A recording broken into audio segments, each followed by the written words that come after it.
I worked on Russia's disinformation operations during the 2016 election in the US during my M.A. thesis, and I decided to revisit this topic again for this symposium because during that research, I found that information operations targeted first extremism and then institutions in the US.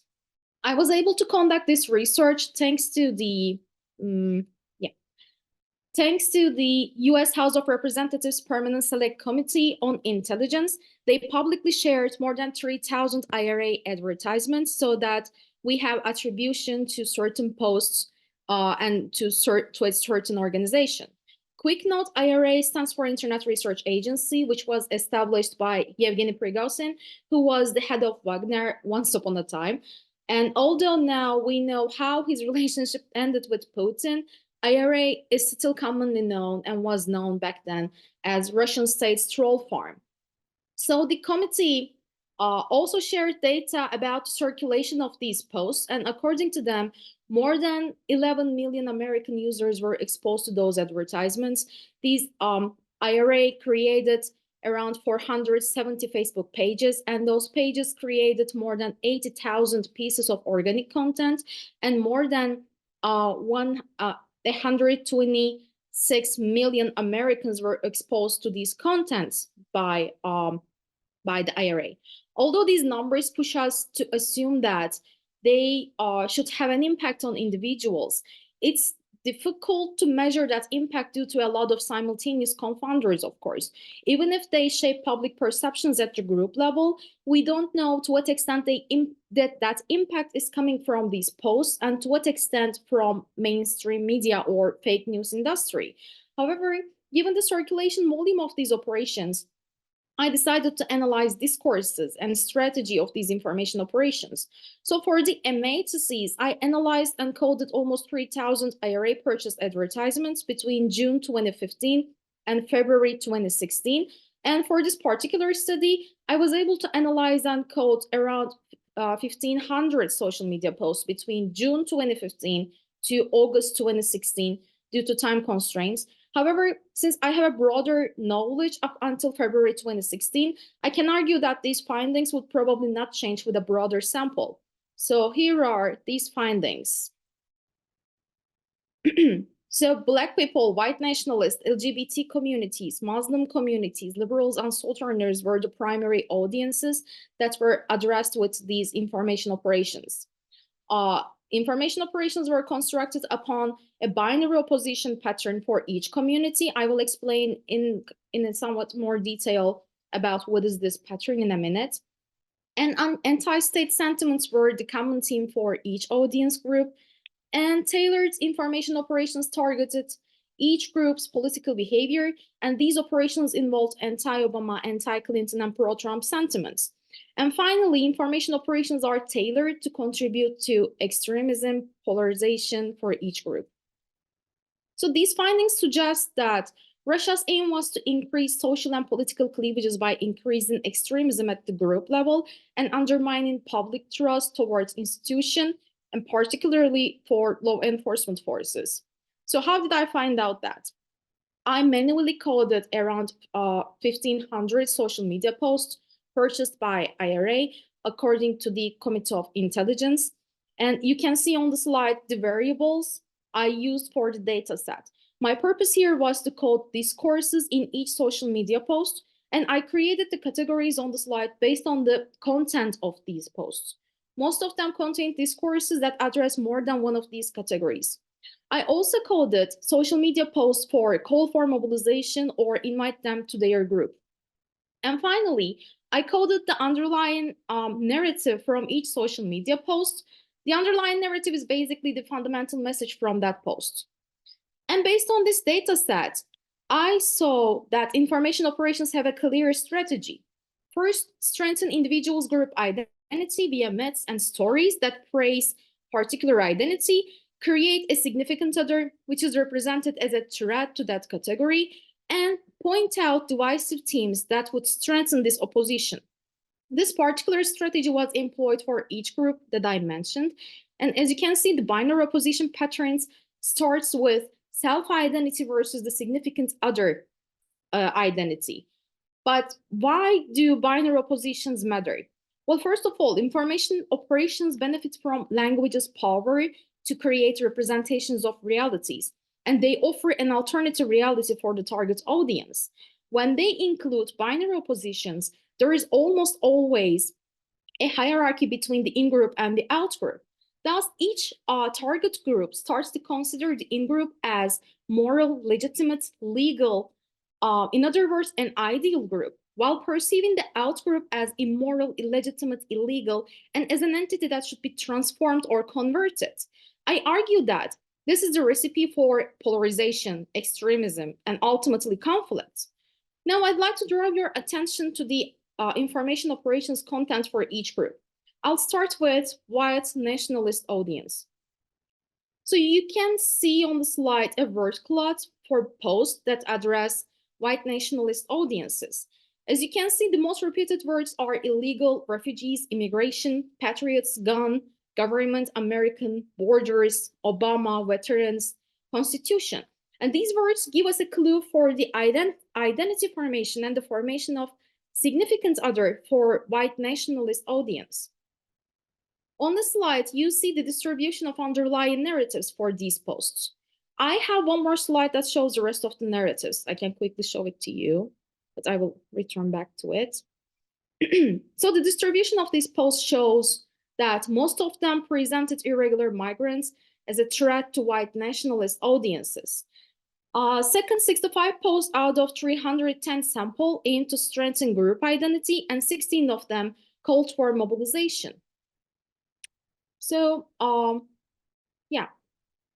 So I'd like to show you, I'm sorry we don't have enough time, but I can show you only two examples for two underlying narratives. And this one is about illegal migrants are a threat to our welfare status narrative.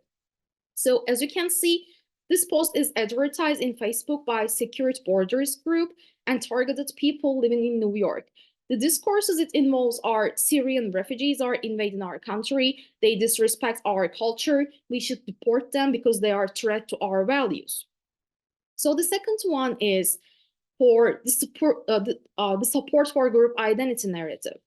This post is advertised in Instagram by Instatus account, and it constructs a group identity. It represents the group as patriots who fight for traditions and national symbols and who are against liberal ideas such as gun control, gay marriage, and Black Lives Matter movements. I think the binary opposition constructed in this post is somewhat clear, but this slide shows the distribution of discourses for white nationalist audiences. Half of them contain anti-migration and anti-state discourses. The group identifies itself as American patriots, and important themes for the group are support for law enforcement forces, the army, and veterans, distrust against media, support for Confederate flag, anti-Islam, and anti-liberal sentiments. Islam has been frequently portrayed as a violent religion prone to terrorism, and as for liberals, the post portrayed them as, quote unquote, those destroying America by supporting migrants. Although very few, there have been some posts that attempts to portray Black Lives Matter movements as a terrorist organization as well. Finally, a lot of posts disseminated anti-Obama and anti-Clinton sentiments just because they're Democrats and liberals, and some posts invited the group to support Trump. The second audience is Black people. As you can see in the word cloud, the repeated words are Black matters, police, racism, death, join, white cops, brutality, together, stop violence, arrested, and shooting, among many others. You are seeing the underlying narratives targeting Black audience on the slide.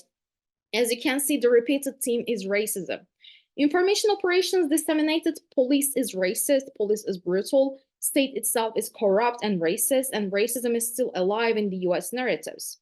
Second, a substantial portion of the post addressed enhancing group identity and called for mobilization. And on this slide, you see the distribution of discourses. 60% of 462 social media posts were about racism, and 55% of them portrayed police officers as racist, brutal individuals, quote unquote, who deliberately target Black people. 21% of them disseminated anti-state sentiments, and 36% promoted group identity. 18% called for mobilization. Now, I will show you some examples for these posts for anti-state sentiments and call for mobilization for Black people audience group. This one is about anti-state sentiments. The reason why I called it as anti-sentiment is because it both targets law enforcement forces and the government itself. I didn't code posts that are only about law enforcement as anti-state because it increased dramatically the number of anti-state posts. So generally they targeted the government and other federal institutions, and I coded these ones as anti-state. And this one is an example for call for mobilization narrative. I coded the post as calls for narrative, as call for mobilization only when they urge the group to do something. And most of the time it's a call for protests. So unfortunately, I'm probably running out of time. So I will quickly show you word clots and distribution of discourses for the three other audience groups. So this one is LGBTQ plus audience. So yeah, as you can see on the word clot, the repeated words are people, transgender, LGBT, gay, community, and marriage. As for the distribution of discourses, yeah, pro-LGBT discourses consist of the majority of the sample, and other themes are anti-church, anti-state, anti-politicians, and anti-Obama. So for the LGBTQ plus community, we see most of the time posts that tries to enhance group identity. And for the Muslim community, so the repeated words are Muslims, American, support Islamophobia, hate, peaceful, scapegoating, media, Trump, together, united, prod, terrorism, and stop.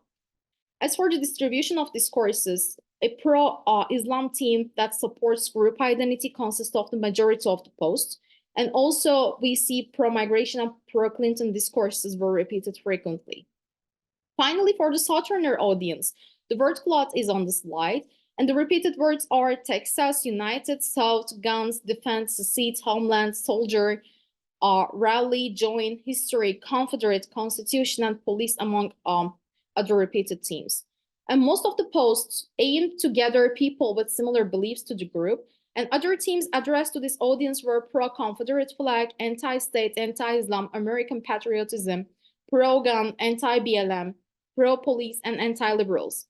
These were the most targeted audiences by information operations. Now I'd like to discuss how the binary opposition pattern functions to pit one group against the other in the slide. So you see two lines of approaches and how each audience tends to side with those lines of thought.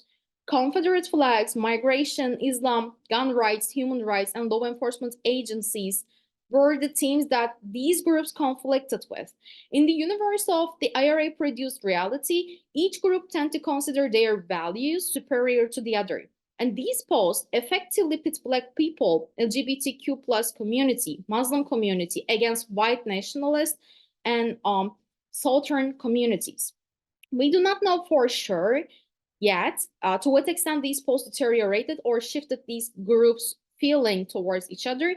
However, considering the volume of circulation and the capacity of state actor behind these information operations, more research is needed to measure the adverse impact of information operations at the group level.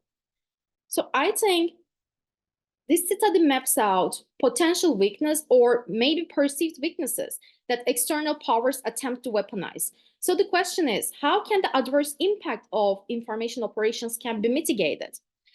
I think this impact will only be deteriorated in the advance of artificial intelligence. So I will try to summarize in the final slide what measures the US government has taken so far to counter disinformations and what can be done further. So they established Global Engagement Center under the State Department in 2016 to counter terrorist messaging, violent extremism, and ideological support to terrorism. GEC coordinates efforts across government to track and expose propaganda and disinformation. and it identifies and labels covert disinformation operations. And the US government also cooperates with the United Kingdom and Canada to protect societies from foreign government disinformation operations. However, on the social media front, the US government urges social media platforms remove or downgrade content that the government considers as disinformation. This was the case during COVID-19 and 2020 elections. However, this action gave rise to concerns regarding free speech. On the contrary to the European Union and United Kingdom, United States has not passed any major federal legislation that regulates relations between social media companies and governments. I think this would be necessary, especially taking into account social media algorithms where people are fed with similar beliefs and contents over and over again. But there is kind of a gray area for this aspect right now in here. And that is the end of my presentation.